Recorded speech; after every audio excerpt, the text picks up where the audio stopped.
Content d'être avec vous ce matin. Et ce matin, on va continuer ensemble une série sur la lettre aux Éphésiens que François et moi, François qui est là et moi, on a entrepris depuis le début de l'année, je pense. Hein? Et puis là, on arrive vers la fin, dans le chapitre 5.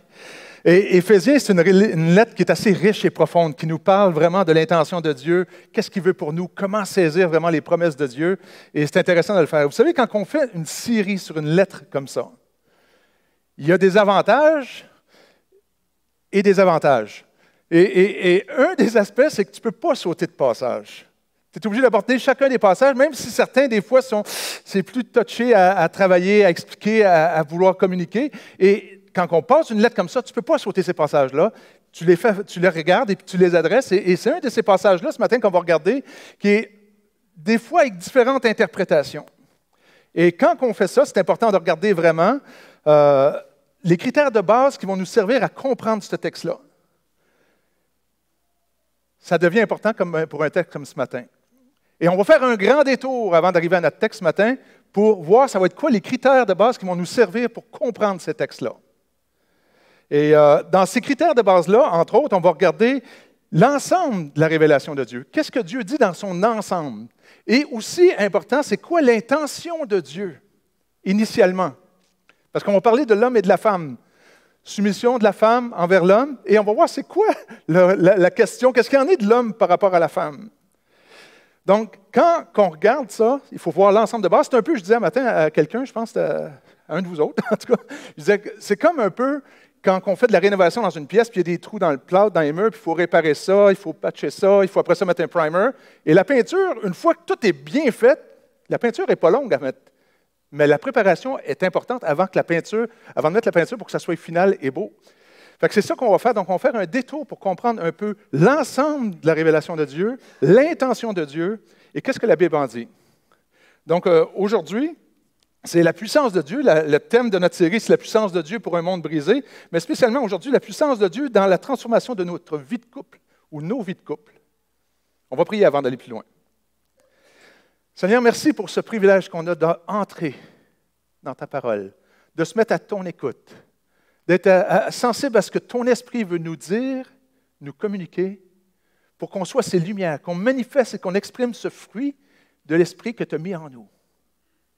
Qu'on soit une lumière pour les nations, en tant qu'Église, en tant que corps de Christ, en tant que tes enfants. Parle à nos cœurs ce matin. Merci, Jésus. Vous savez, quand on regarde la Bible, on peut séparer la Bible en 4 grands chapitres. Et les 4 grands chapitres qu'on voit, c'est la création, chute, rédemption, restauration. Et ça, c'est les 4 grands chapitres de la Bible. Si on comprend déjà ça, on comprend une bonne partie de la Bible. Quand on parle de création, qui est le premier chapitre, on va regarder surtout les textes qui ont rapport à notre sujet d'aujourd'hui, hommes et femmes. Donc, on voit déjà l'intention de Dieu dans Genèse. Ici, c'est 2 fois le même verset ici, 2,18. C'est 2 versions différentes, donc second 21, puis j'ai mis français courant, j'aurais pu mettre 6, 7, 8 d'autres versions. Mais il dit, l'Éternel Dieu dit, il n'est pas bon que l'homme soit seul, je lui ferai une aide qui soit son vis-à-vis. Une autre version va dire, le Seigneur Dieu se dit, il n'est pas bon que l'être humain soit seul, je vais le secourir en lui faisant une sorte de partenaire.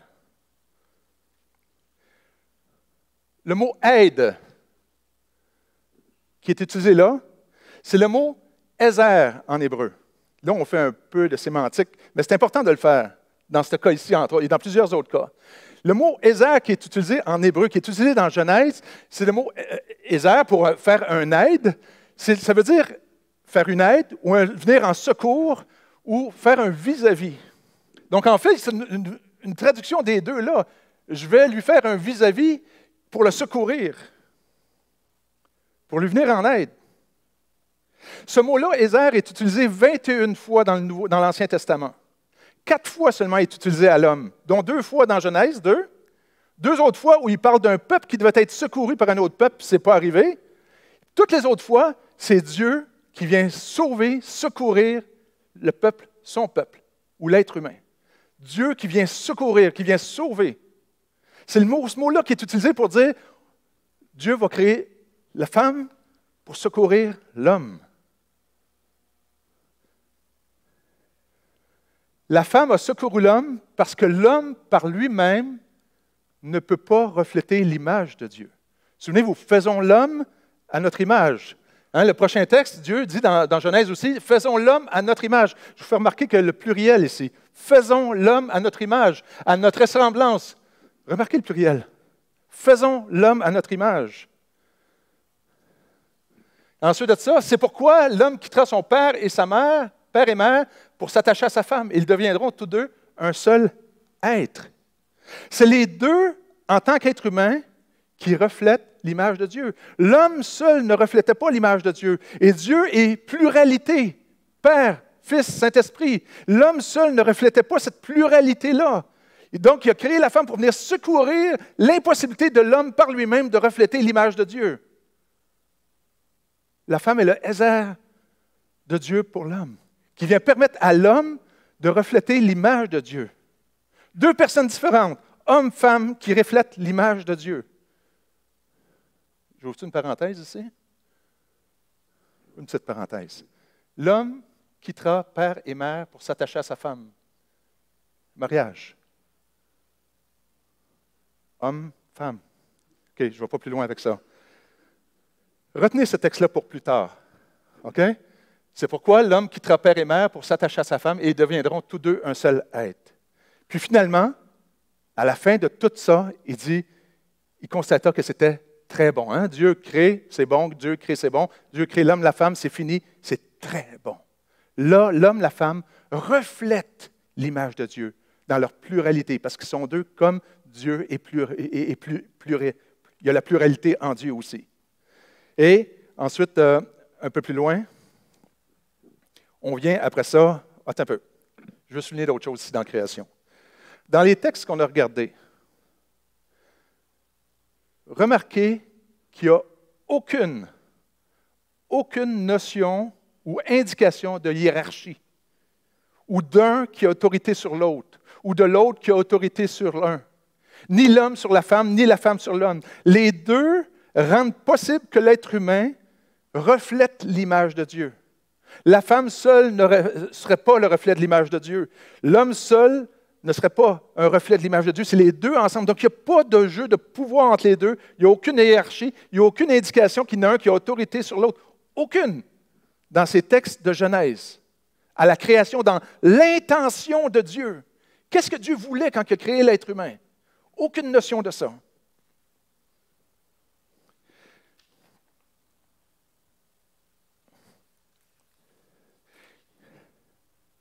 OK.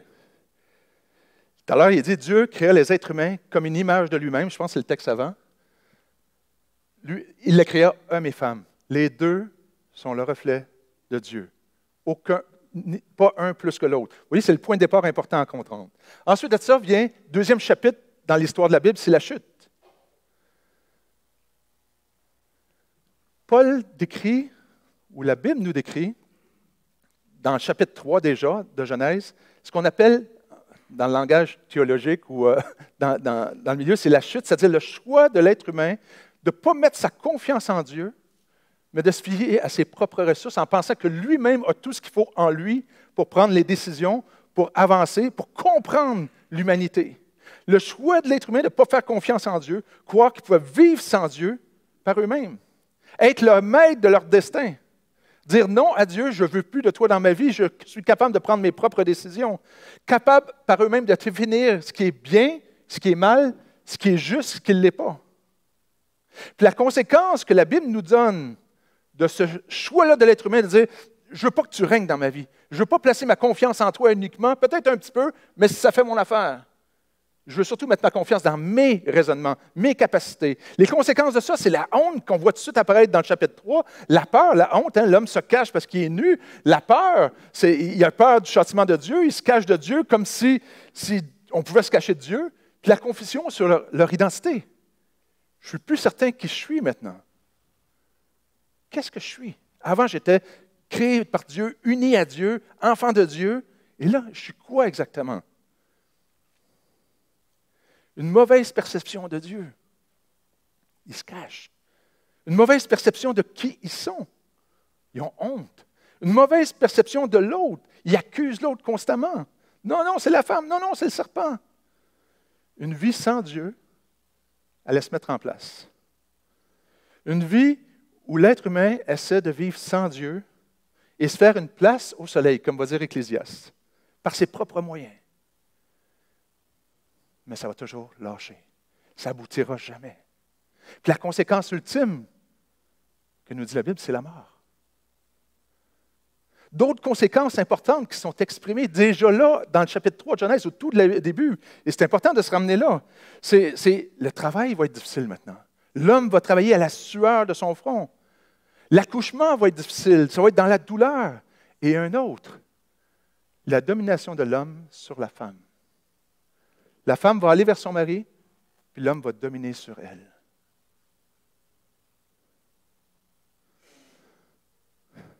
Avant la chute, ce chapitre de la chute, il est écrit que l'homme, la femme, va dominer sur les poissons de la terre, les poissons de la mer, les animaux de la terre, les oiseaux du ciel et de la création. Ça, c'est le rôle de l'homme, de la femme avant la chute. Après la chute, l'homme va dominer sur la femme. Une conséquence directe du choix de l'homme de ne plus se mettre à l'écoute de Dieu, mais se mettre à l'écoute de ses propres raisonnements, ses propres ambitions, ses propres insécurités. Puis vient le chapitre suivant, la rédemption. La rédemption, c'est ramener l'être humain, une possibilité que l'homme revienne dans cette relation-là avec Dieu, puisse à nouveau entrer dans cette relation avec Dieu. Dieu, dans le chapitre de la rédemption qui commence là et qui va jusque dans tout le reste de la Bible, on voit Dieu qui tend des perches à l'être humain pour le ramener, en revenir en relation avec lui, à remettre sa confiance en Dieu. Tout le reste de la Bible nous démontre le plan de rédemption de Dieu pour l'être humain. On voit des choix dans tout l'Ancien Testament, et toute la Bible parle de ça après ça. On voit des hommes, des femmes qui se tournent vers Dieu. Ils expérimentent la présence de Dieu. Ils expérimentent la grâce de Dieu, la paix, la confiance en lui. On voit des personnes qui expérimentent la délivrance, d'être secourus, d'être affermis dans leur position. Puis on voit d'autres personnes qui refusent, puis qui s'éloignent de Dieu en se confiant de plus en plus dans leur propre raisonnement. Puis finalement, c'est l'échec. Le chapitre de la rédemption comprend son aboutissement total en Jésus-Christ. Jésus a vécu la vie qu'on est appelé à vivre. Il a démontré c'est quoi mettre notre confiance en Jésus, vivre avec les adversités en mettant sa confiance en Jésus, et il a subi la mort qu'on aurait dû subir. Dieu a manifesté son pardon, son amour envers nous en Jésus. Un amour qui se sacrifie, un amour qui est prêt à renoncer à ses propres intérêts pour l'autre, afin qu'on puisse entrer dans la présence de Dieu et être restauré pour redevenir ces personnes que Dieu voulait initialement. Et ça nous emmène au dernier chapitre, qui est la restauration. Dieu veut nous restaurer dans son intention initiale avant la chute. Il veut restaurer nos relations les uns avec les autres. Il veut restaurer nos relations dans le couple, restaurer nos relations dans nos milieux de travail.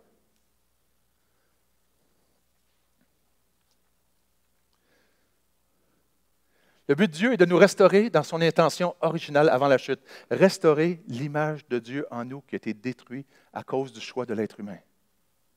Puis, on va rentrer dans le chapitre 5 d'Éphésiens maintenant. Le chapitre 5, je ne voulais pas faire un survol de toute l'Épître parce que c'est de ça que ça parle. Mais vous comprenez l'intention initiale de Dieu. Aucune hiérarchie, aucune autorité de un sur l'autre. Ce n'est pas là. Et Dieu veut nous restaurer dans la situation initiale avant la chute. La tendance ou la pratique de l'homme qui est autorité sur la femme, c'est une conséquence de la chute, du choix de l'homme de s'appuyer sur ses propres raisonnements. Chapitre 5 commence comme ça. « Puisque vous êtes les enfants que Dieu aime, efforcez-vous d'être comme lui.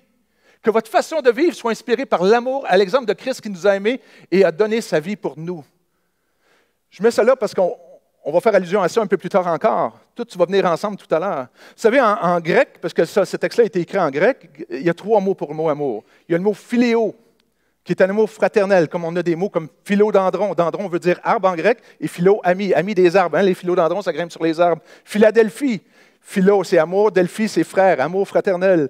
Donc, philéo, cet amour-là, social, fraternel, amical. Il y a le mot éros. Ah, on connaît un petit peu, hein, d'où vient érotisme. Érotique, c'est le mot plus sensuel, un amour plus sensuel, plus proximité entre l'homme et la femme. Et il y a le mot agape ou agapé, qui est un amour complet, qui se donne pour l'autre, qui s'oublie pour l'autre, qui se sacrifie pour l'autre. Et c'est ce genre d'amour-là que Christ a eu pour nous. Et c'est ce genre d'amour-là qui est écrit ici. Puisque vous êtes les enfants que Dieu aime, agapé, efforcez-vous d'être comme lui, que votre façon de vivre soit inspirée de l'amour agapé que Christ a eu pour vous. À l'exemple du Christ qui nous a aimés agapé et a donné sa vie pour nous. Un amour complet, qui se sacrifie. Il n'y en a pas de plus grand. Il n'y a pas de plus grand amour que de donner sa vie, Jésus va dire, pour ceux qui sont autour de nous.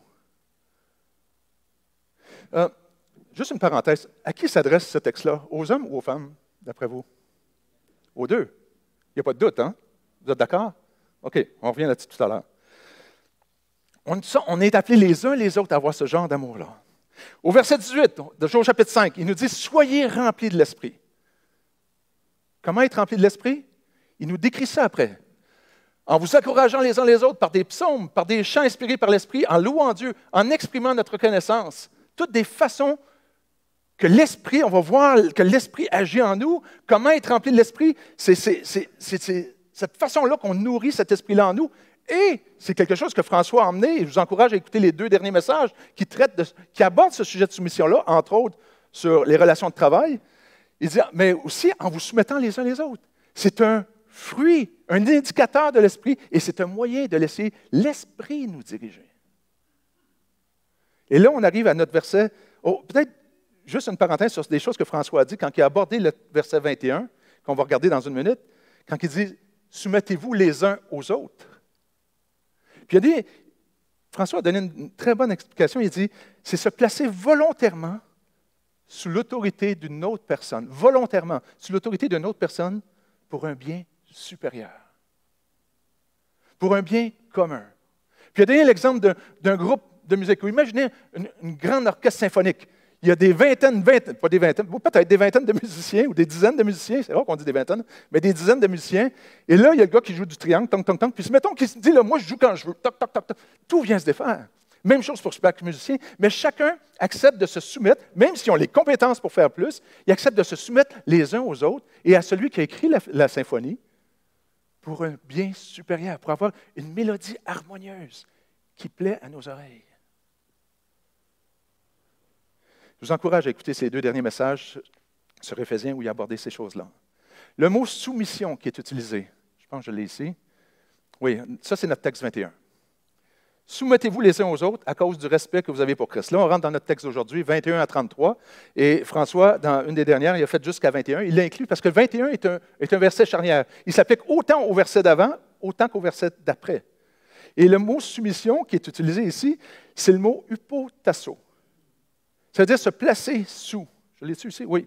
Se placer sous, respecter, offrir de la déférence. J'aime beaucoup ce mot-là. Parce que le mot déférence, ça veut dire c'est une considération respectueuse qu'on témoigne à quelqu'un qui nous incite à se mettre sous cette personne-là, à cause du respect que cette personne-là a. Ça nous incite à dire, oui, je vais me mettre sous son autorité, je vais me mettre sous sa direction, je me conforme à ce qu'il m'invite à faire ou à ce qu'il me demande. Donc, la déférence.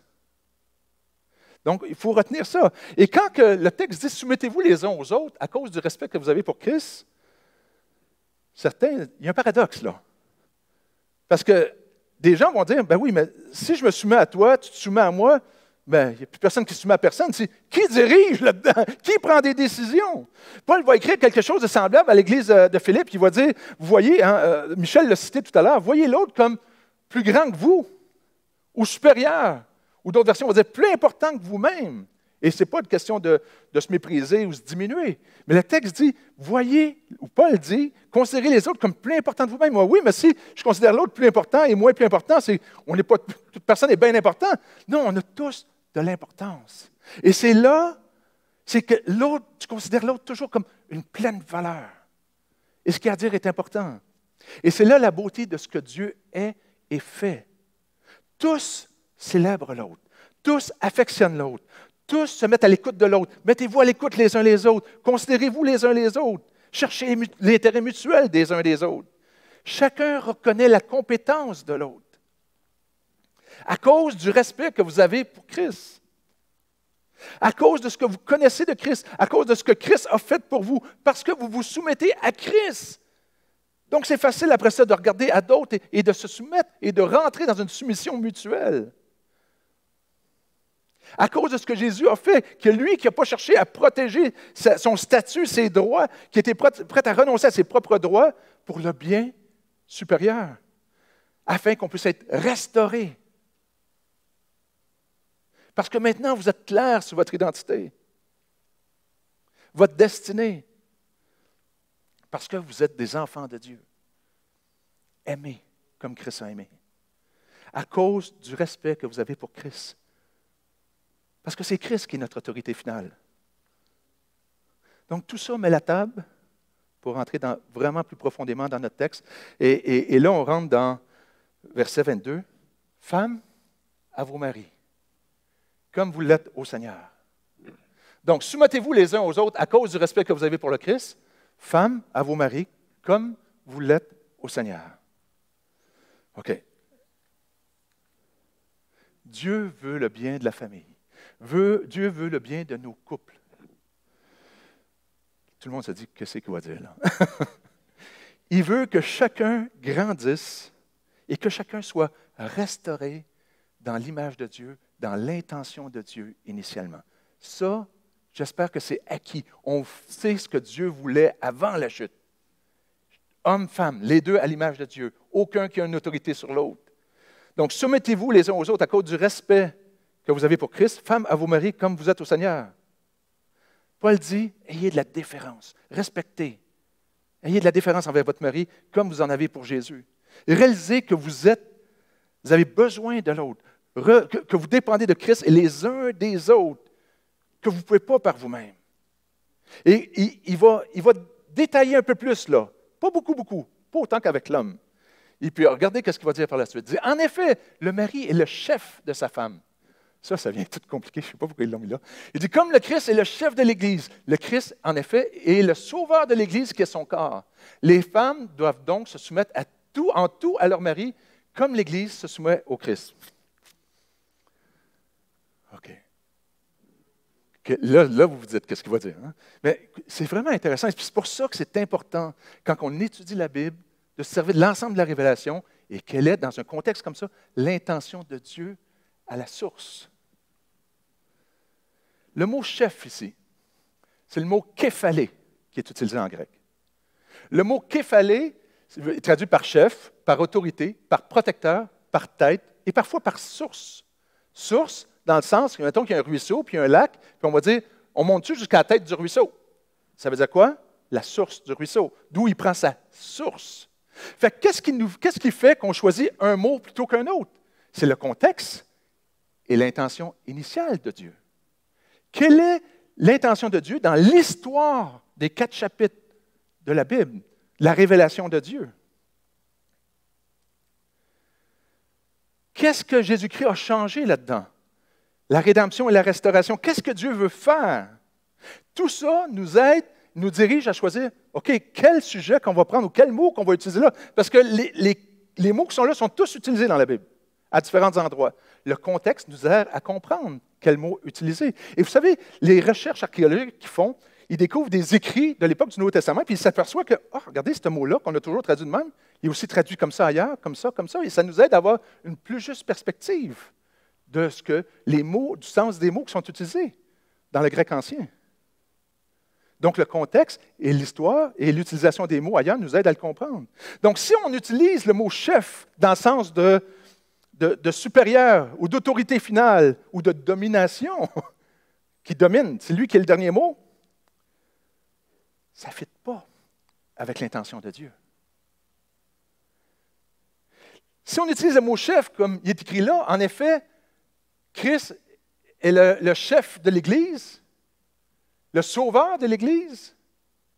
Le mari ne sera jamais le sauveur de la femme. Donc, si ça va à l'encontre de l'intention de Dieu, il faut chercher ailleurs. Si ça va à l'encontre de l'intention de restauration de Dieu, le mot que je choisis, ce n'est pas la Bible qui se trompe. C'est moi qui fais une mauvaise interprétation de ce que la Bible dit. Donc moi, si on choisit en tenant compte de l'intention de Dieu et qu'on choisit, moi pour le mot source, ou peut-être dans le sens de source, il prend sa source, pour moi ça prend tout son sens. On est tous redevables à quelqu'un. On doit tous se rappeler qu'on sort, qu'on vient de quelqu'un, d'une même source qui n'est pas nous. On n'est pas l'autorité finale. On vient tous de quelque part qui n'est pas de nous-mêmes. On n'est pas venu comme ça par nous-mêmes. L'homme est issu de Dieu à partir de la terre. La femme est issue de l'homme à partir de sa côte. L'Église est issue de Christ par adoption.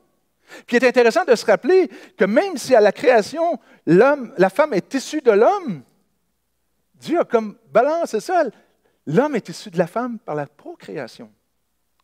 Comme s'il venait rétablir. Non, non, il n'y a pas de confusion là.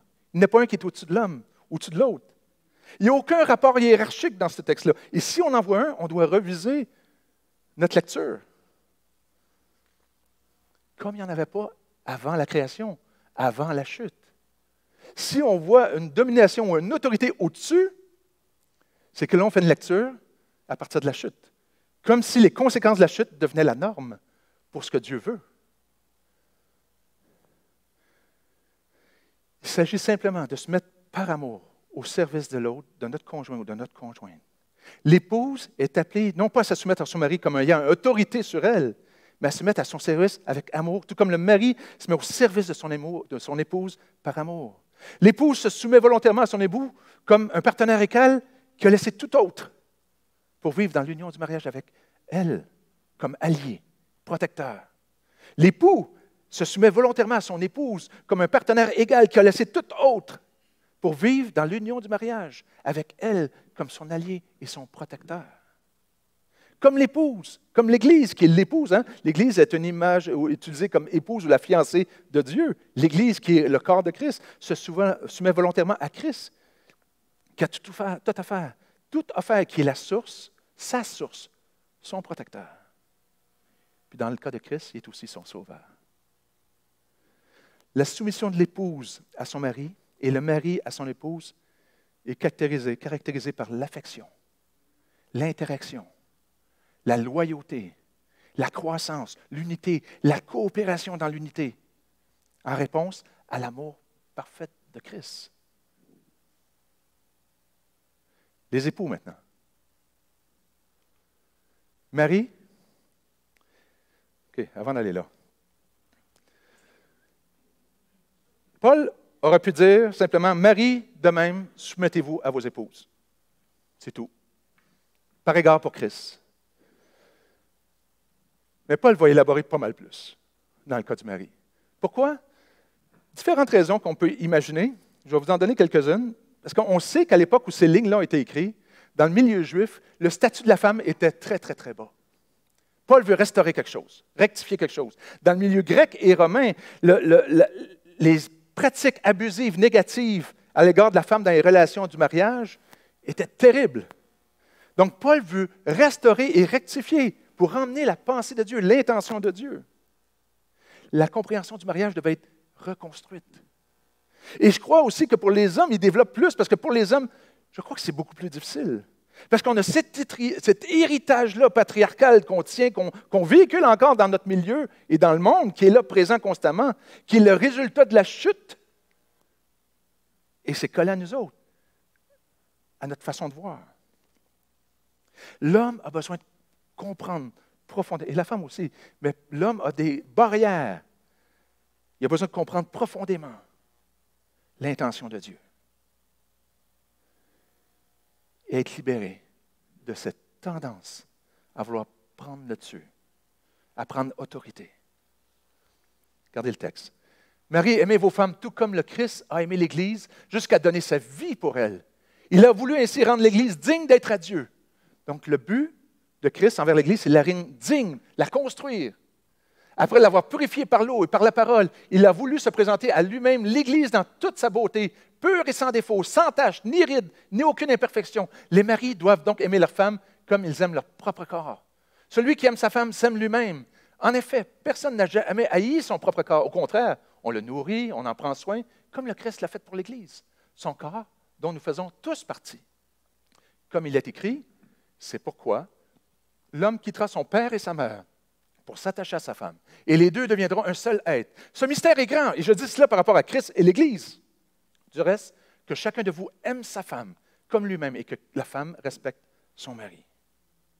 Marie, aimez vos femmes. Agapé. Vous vous souvenez, tout à l'heure, on a regardé ça? Agapé, le mot aimer. Est-ce que c'est juste les maris qui doivent aimer les femmes? Vous avez dit non tout à l'heure, c'est les deux. C'est les deux. Les deux. Donc, ça, ce n'est pas une exclusivité à l'homme. Ce n'est pas juste le rôle de l'homme d'aimer sa femme. C'est vraiment un rôle des deux, une responsabilité des deux d'aimer son conjoint, son épouse de cette façon-là. Donc, ce qu'il est en train de dire là, il ne s'adresse pas juste à l'homme par rapport à la femme, mais il veut amplifier, il veut décortiquer. La même chose qu'il demande à l'épouse. Il n'y a rien de différent. Il explique par la suite qu'est-ce que ça veut dire, agapé. Comme le Christ a aimé l'Église, et l'Église jusqu'à donner sa vie pour elle, il compare l'épouse à l'Église qui est l'épouse. Il s'investit pour son bien, pour sa fiancée, pour son épouse, pour la rendre parfaite. Ce que Christ a fait, c'est qu'il a renoncé à ses titres, il a renoncé à ses droits.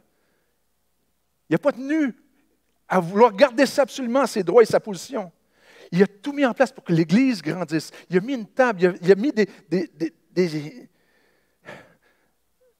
règles, je n'aime pas le mot règles, mais il a mis des choses en place pour que l'Église grandisse.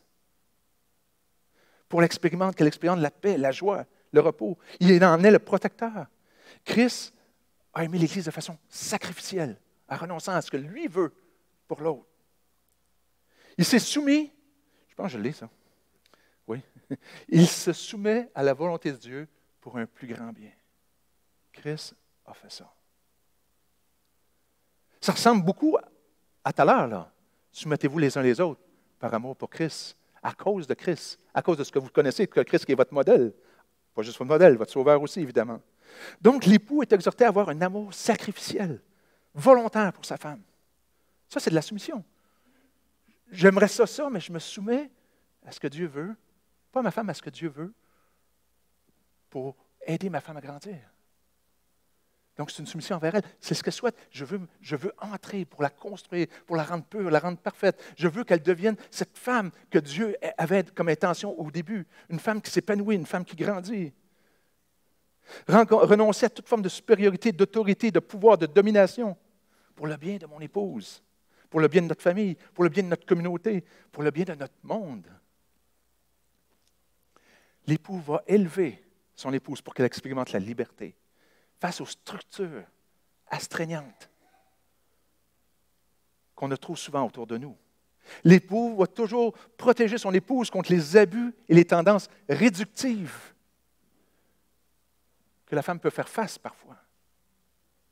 Comme personne ne va maltraiter son propre corps consciemment pour lui faire du mal, même l'époux ne va rien pour blesser ou nuire à la croissance de son épouse.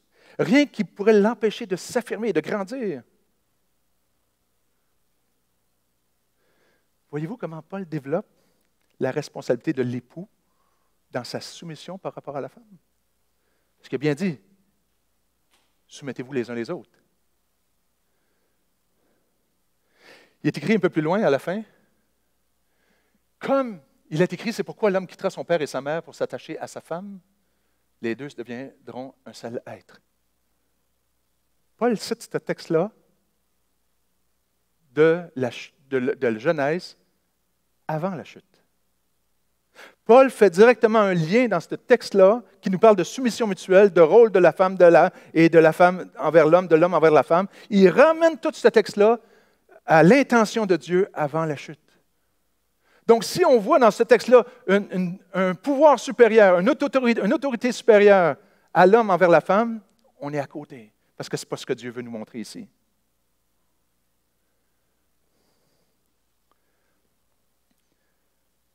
Pour l'époux, son rôle maintenant, c'est de faire grandir sa femme, de mettre tout ce qui est en place nécessaire pour qu'elle puisse s'épanouir, grandir.